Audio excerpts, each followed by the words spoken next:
Is Ash Ketchum a good Pokemon trainer? Part 5. What's that? Ash won a global tournament?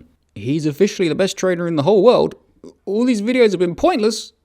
Oh, well, we've come this far. How do we answer this question? By looking at his big losses and seeing if he should have lost them. What are these big losses? They are the 6 times he lost in regional tournaments before he won the Alola League. Against a Rich T. Biscuit, Harrison Reed, Mike Tyson, Straight Up Hacks, the worst fictional character ever until The Desolation of Smaug came out the next year, and Alan A. Dale. I've looked at 4 things in these battles to see if he should have lost them. First thing I looked at were the combined base stat totals of his team compared to his opponents. Even if they don't exist in the anime, they're still a good general indicator of a Pokemon's strength. Second thing is the type matchup scores from part 1.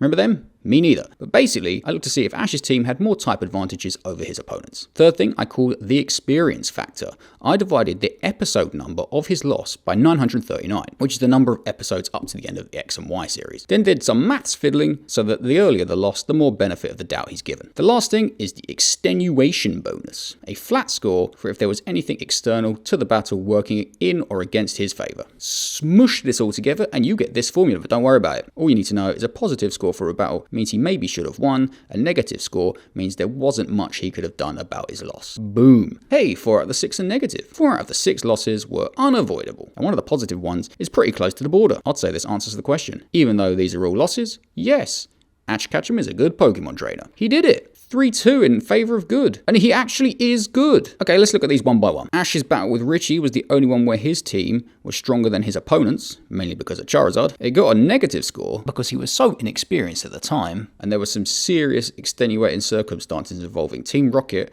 a lorry, a balloon, and Pidgeotto hitting the deck like a sack of spuds. Harrison was the only one where every aspect, strength, type advantage, and experience were working against Ash, though none of them too much. Nothing really special in the Tyson battle except the coolest Pokemon ever. Less said about Tobias the better, but if you're wondering how I worked out the base stat total of his team, when we only see 2 of them, I just gave each of the remaining 4 the average base stat total of a fully evolved Pokemon, 497. And even with 4 at the average, he was significantly stronger than Ash. I gave Ash an extenuation bonus here too, because, well, come on, he's battling the writers as well. Cameron?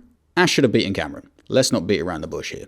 Even with 1 less Pokemon, Cameron still had a stronger team than Ash. It was the type advantages that really swung it in Ash's favour.